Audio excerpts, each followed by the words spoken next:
The Smithsonian Faculty Fellowship Program represents a rewarding academic professional development opportunity for faculty at Montgomery College.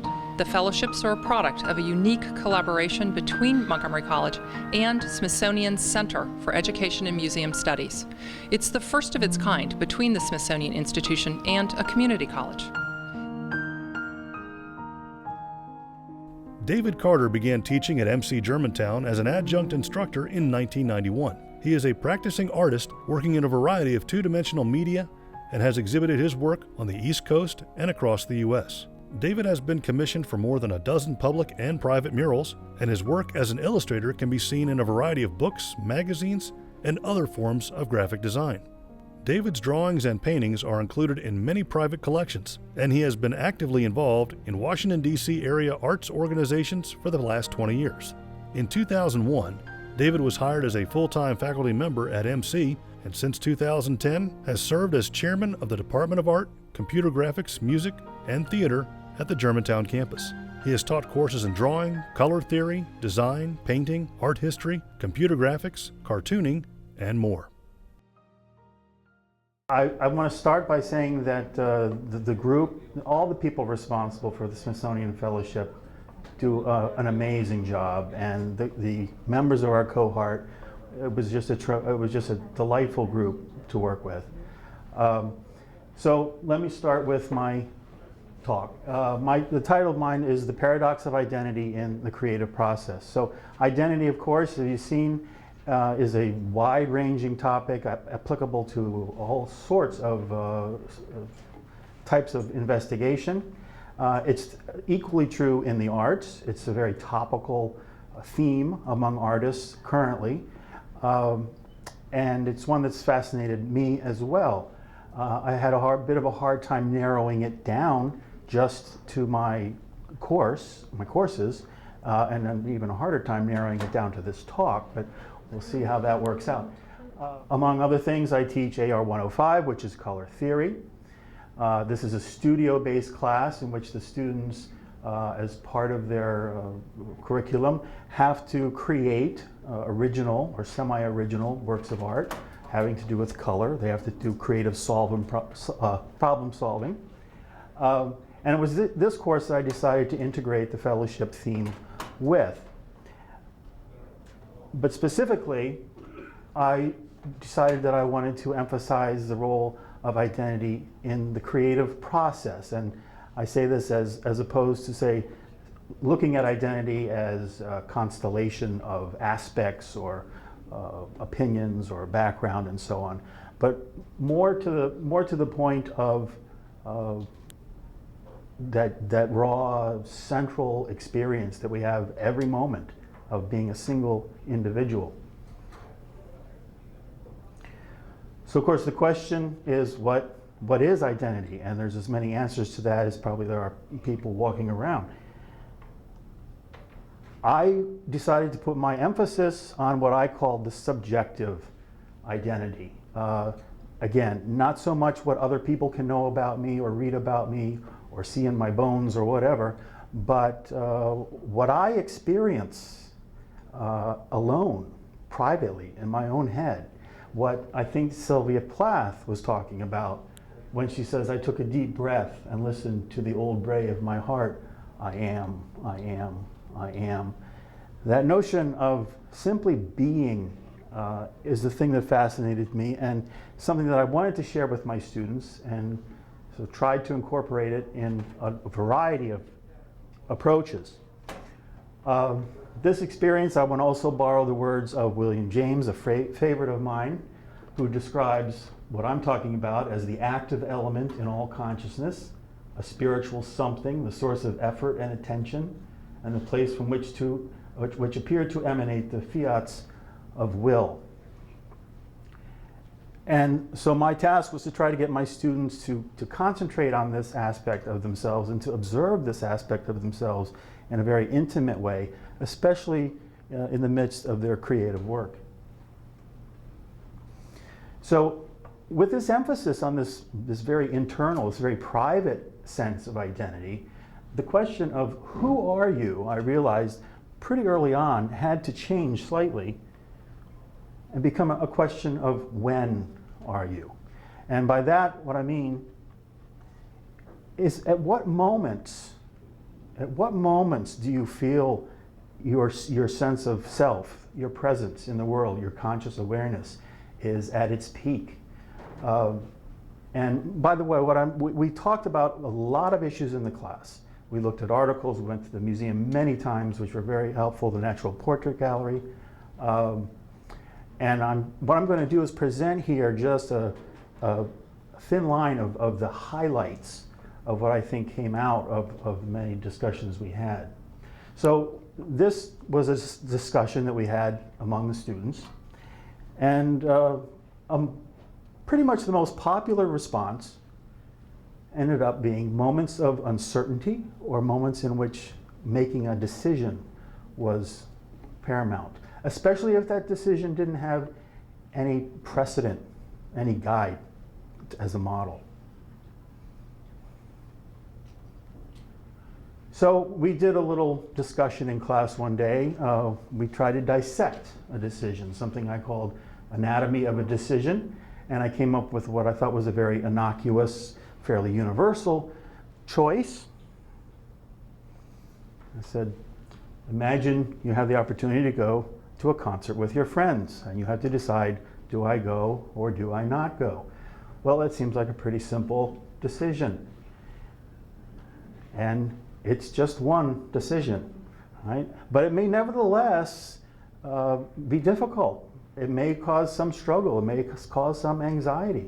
And in the effort to come up with a decision that feels comfortable and feels right, I may spend a good amount of energy and time thinking about it, and I might find myself trying to break this down into parts. I might try to analyze that simple decision. So for example, I might think about factors involved. The desire, how much do I really want to go? The means, do I have the transportation, do I have the money, and so on. The availability, do I have the time? Or should I stay home and study for my exam that I know I'm going to have in the next couple days? So all these things have to be considered. The problem is that by simply naming them, I have not really solved them. I have simply added more things to the list to consider. So in order to analyze these aspects, I may have to break it down further. And I go from having now 3 decisions to make to having spawned quite a few sub-considerations that are supposed to be helping me, all right? The problem here is I'm now up to 10 decisions. I think I was ahead when I had just 1, right? So it's clearly going in the wrong direction. So I don't recommend this. Well, it's useful, of course. It's useful to think about through these things and to steep your mind with these concerns. But I think if you try to apply it in a very conscious, deliberate way, you're going to not make many decisions. So the conclusion I think to draw here is that conscious analysis, when it comes to decision making, actually tends to multiply the problem. It doesn't really lead you to an easy answer or a very sound or valid answer. So the question remains, well, how do we do it? Because we do make decisions. Some people do go to the concert with their friends. And this is where I find the role of identity seems to disappear. That as much as I think about all the factors involved, I'm in an undecided state, and I keep all these considerations, and I think it over and I mull it over, and at some point I say, okay, I'm going to go. Well, that little passage from being undecided to decided, the more I think of it and the more I look at myself, it seems to happen somehow behind my back. It seems to just happen without my participation. I was full of anticipation in thinking about the parts that went up to it, but then suddenly the decision arrives pretty much on its own. And this leads me to inference number 1. There's no such thing as a conscious decision. There's a lot of conscious pre-consideration, there's a lot of dwelling, there's a lot of mulling over, but at some point we have to just sort of give up, and that's most likely when a decision is going to arrive. So this idea that decision, not only decisions, but thoughts, thoughts have a way also of coming to us somewhat on their own, directed from who knows where. And this is something that we can find people commenting on throughout history. The poet Alphonse de Lamartine says, "I never think, my thoughts think for me." I think that's a pretty apt description, actually. And I feel comfortable making a small substitution and simply say, I never decide, my decisions choose for me. I think that's literally what the experience is like. E.M. Forster says, "How can I know what I think till I see what I say?" I'm afraid that might be happening to me up here right now. And even Linus recognizes that you can't plan to think of something ahead of time. If you plan to think about a hot dog in 30 seconds, you've already thought of the hot dog. Right? You can't work it out like that.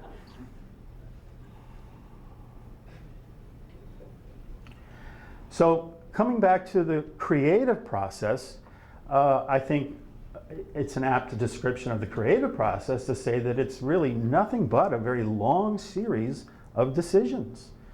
Do I use this color? Do I use that color? Do I add this word? Do I need an extra syllable? Is this note? And so on. It's just decision after decision after decision. And so the question hasn't gone away. The question remains, so where does this come from? Where do my decisions, my choices emerge from? Where do my ideas, my novel thoughts pop into my head? Where do they come from? If we go back to antiquity, we might have had a pretty good answer. We could have said, well, it was one of the muses inspired you. That the muse has provided you with the insight to this thought and guided you, and you've been merely the passive recipient. That's probably not a popular theory among psychologists today, but I think it's as good an explanation as anyone has at this point today. So we come to inference two, because the muses could inspire people to make decisions, they could inspire people to create works of art. The muses were a source of almost anything that could generate a novel reality in a person's mind. And inference two is to say that decision making and creativity are virtually the same thing, if you think about it. That to come up with a unique decision or just an individual decision is to create a new kind of mental event. And in both processes, we're involved very, very earnestly in the beginning. We do the research, we think about it, we gather information, we court the answer, we ask. If I go to the ice cream line and I'm got to choose between vanilla and chocolate, I think what I find myself doing is I'm standing there at the counter and I'm just really asking myself, I'm posing the question, chocolate or vanilla, chocolate or vanilla, chocolate or vanilla. And I'm waiting for an answer. And the answer comes, and it doesn't feel like it was me that answered when I look deeply into it. So I think the process of making decisions, the process of coming up with new ideas in the creative process, these somehow melt into each other when we think about them in this way. And again, we have plenty of historical people of note who have commented on the same aspect. The poet Shelley compared the creative mind to a burning coal that glows brightly when an unseen wind comes by and then fades as the wind diminishes. And he claims he has no idea where the wind comes from or where it goes or what it is. The mathematician Carl Friedrich Gauss was at a complete loss to give an account of how he was able to put together the ideas and the notions that led to many of his mathematical insights. I'm giving you just a few examples here. If you put just a little effort into it, you can find countless statements along these lines. John Lennon, I think, he puts it very well when he says he's just lying around and all of a sudden here comes this song. Music, lyrics, everything pops into his head. And the experience for him is that it seems to be so passive that he almost hesitates to claim ownership or authorship of the song. And I don't think this is going to be, if you talk to artists in general, I think you're going to find that's a consensus. But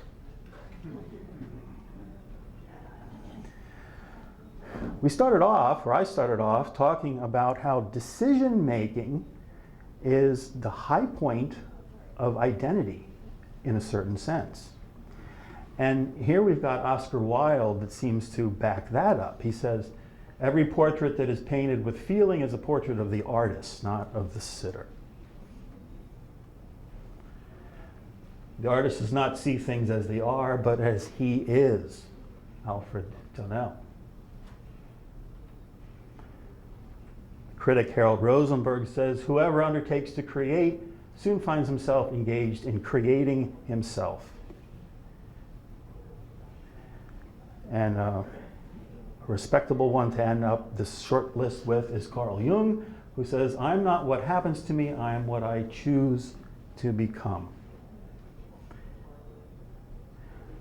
But this leaves us with a contradiction. We have a lot of very valuable insights that point out the fact that in the creative process, in the decision-making process, somehow our identity is more alive than any other time. That is the peak effort of our identity. And yet at the same time, those same moments are described as if they came from somewhere else, that they had nothing to do with me.